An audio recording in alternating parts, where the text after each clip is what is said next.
Assalamualaikum warahmatullahi wabarakatuh. Shalom, Om Swastiastu, Namo Buddhaya, salam kebajikan bagi kita semua.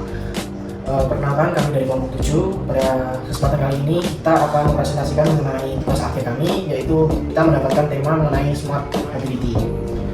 Oke, pada bagian ini saya akan membahas fenomena data pada smart mobility dan logistik 5.0. Yang pertama ada kemacetan logistik dan distribusi barang seperti tabel tahun 2024 hingga 2025. Seperti tabel mengalami kemacetan, terutama di jalur distribusi barang di Jakarta Bekasi, Cibitung, dan Tanjung Priok.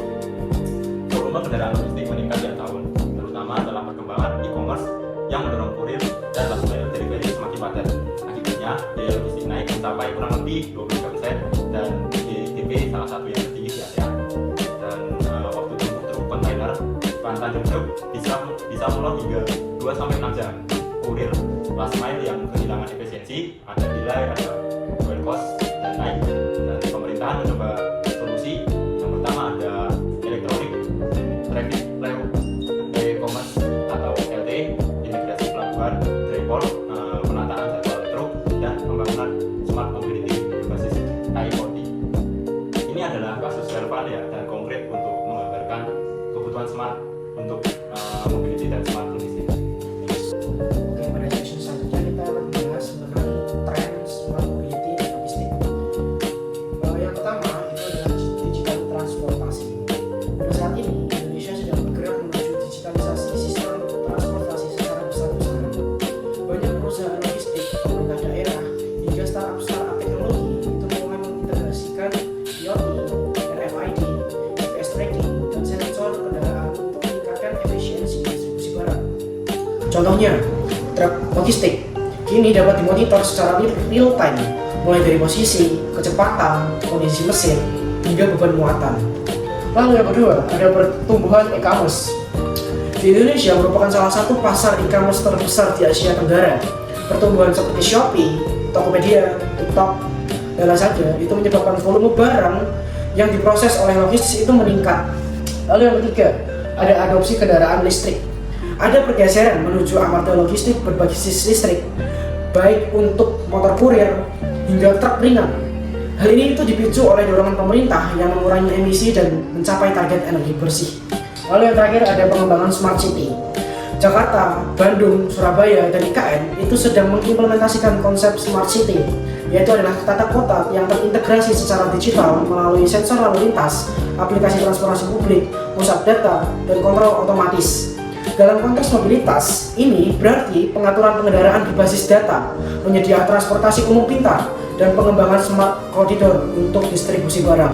Lalu ada masalah, yaitu yang pertama, ada kemacetan berat pada jalur barang.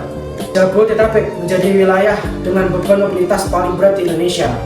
Jalur menuju kawasan industri dan pelabuhan Tanjung Priok itu sering mengalami kemacetan parah karena tingginya volume truk barang. Lalu yang kedua ada fragmentasi sistem logistik. Ini adalah salah satu masalah yang paling mendasar dan tidak adanya integrasi menyeluruh antara sektor logistik. Contohnya pelabuhan, jalan raya, pergudangan, transportasi publik, dan e-commerce itu berjalan dengan sistem datanya masing-masing. Dan fragmentasi ini itu menyebabkan kebingungan data pengiriman, koordinasi buruk antara operator, dan sering terjadi penumpukan barang karena informasi barang yang masuk dan keluar itu tidak sinkron secara real time. Lalu yang ketiga, ada ketergantungan besar pada transportasi darat. Sebagian besar distribusi barang yang ada di Jawa itu menggunakan truk darat. Ketergantungan besar ini itu menyebabkan bottleneck ketika terjadi kecelakaan. Lalu yang keempat, kurangnya penggunaan data real time untuk manajemen lalu lintas dan distribusi barang. Walau teknologi itu sudah tersedia, banyak operator logistik di Indonesia yang belum mengoptimalkan data real time untuk rencana rute, prediksi permintaan, atau pengaturan kecepatan distribusi. Oke, section selanjutnya itu adalah peluang. Kita akan melihat beberapa peluang yang bisa kita ambil pada smart mobility dan logistik. Yang pertama itu ada integrasi IoT atau AI untuk manajemen lalu lintas, optimisasi rute logistik.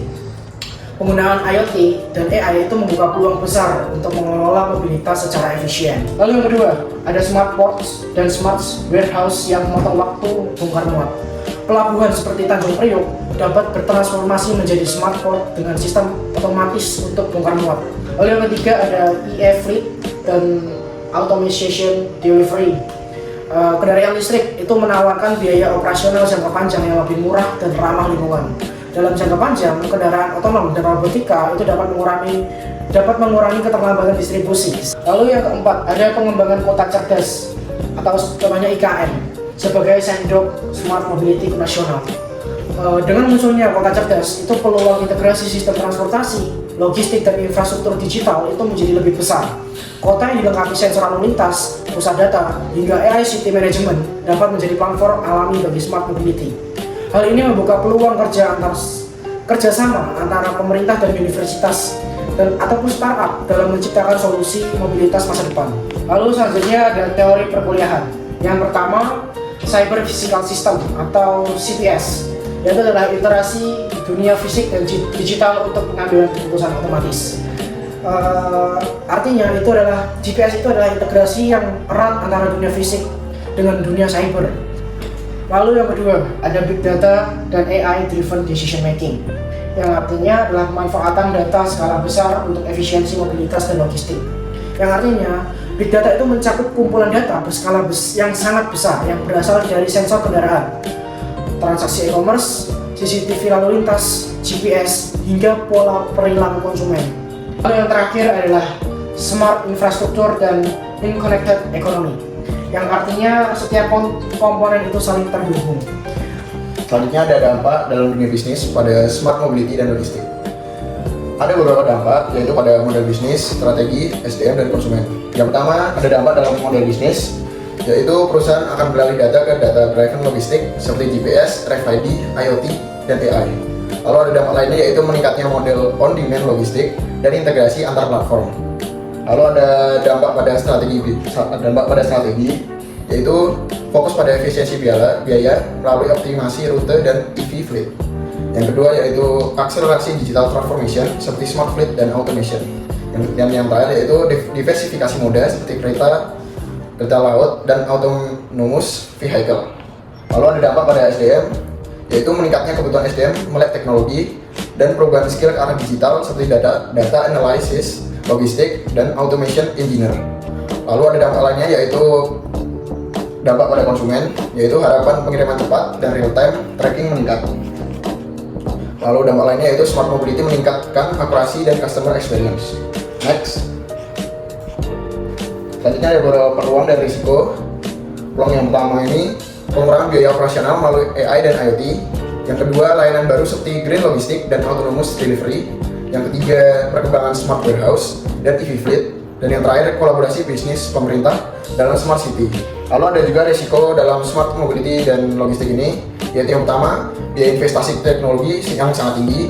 Yang kedua, ketergantungan pada sistem digital. Dan yang ketiga yaitu risiko kebocoran data logistik. Dan yang terakhir yaitu resistensi SDM terhadap digitalisasi. Next. Selanjutnya ada solusi atau inovasi bisnis terhadap smart mobility dan logistik.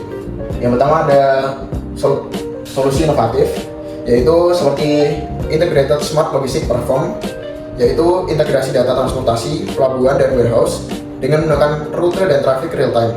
Yang kedua yaitu smart fleet seperti EV dan IoT, seperti monitoring armada, efisiensi energi, dan prediksi maintenance. Dan yang ketiga, autonomous delivery atau pilot project. Ini untuk last mile atau area industri guna mengurangi antrian dan waktu distribusi. Dan yang keempat, smart warehousing, yaitu otomatisasi bongkar muat, robot picking, dan forecasting AI. Dan yang terakhir yaitu multimodal optimization, yaitu seperti kombinasi truk, kereta, dan laut untuk mengurangi bottleneck data. Ini ada alasan relevansinya, yaitu yang pertama mendukung prinsip society 5.0, yaitu menggunakan teknologi cerdas untuk masalah sosial. Yang kedua meningkatkan efisiensi logistik nasional. Yang ketiga mendukung pengembangan smart city dan IKN. Yang keempat menjawab kebutuhan konsumen akan layanan cepat dan akurat. Dan yang terakhir mendorong sustainability melalui EV dan optimasi energi. Oke, pada bagian kali ini kami akan membahas ringkasan analisis smart mobility dan logistik. Yang pertama ada masalah inti atau fenomena nyata. Kemacetan logistik dan fragmentasi data ini di Jabodetabek pada tahun 2024 hingga 2025 meningkatkan biaya operasional dan lead time tergantung pada truk mempengaruhi bottleneck. Yang kedua ada solusi utama Society 5.0, mengadopsi Society 5.0 dengan menggunakan Cyber Physical System atau CPS, IoT dan AI untuk menciptakan integrasi smart logistik platform, mengintegrasikan data transportasi, pelabuhan, dan warehouse secara real time. Smart fleet dan multimodal optimization memanfaatkan EV, monitoring air, dan mengoptimalisasikan kereta laut untuk efisiensi rute dan mengurangi kepadatan jalan darat. Smart warehouse yang terakhir ada smart warehousing, otomatisasi robot picking untuk mempercepat bongkar muat. Yang terakhir ada ajakan singkat. Mari kita mewujudkan Society 5.0 melalui smart mobility, integrasikan data, optimalkan rute dengan AI dan adopsi green logistik. Jangan biarkan kemacetan logistik menjadi hambatan pertumbuhan nasional. Investasi digital hari ini adalah jaminan efisiensi, berkeberlanjutan dan daya saing logistik kita di masa depan. Sekian presentasi dari kelompok 7 pada hari ini. Terima kasih.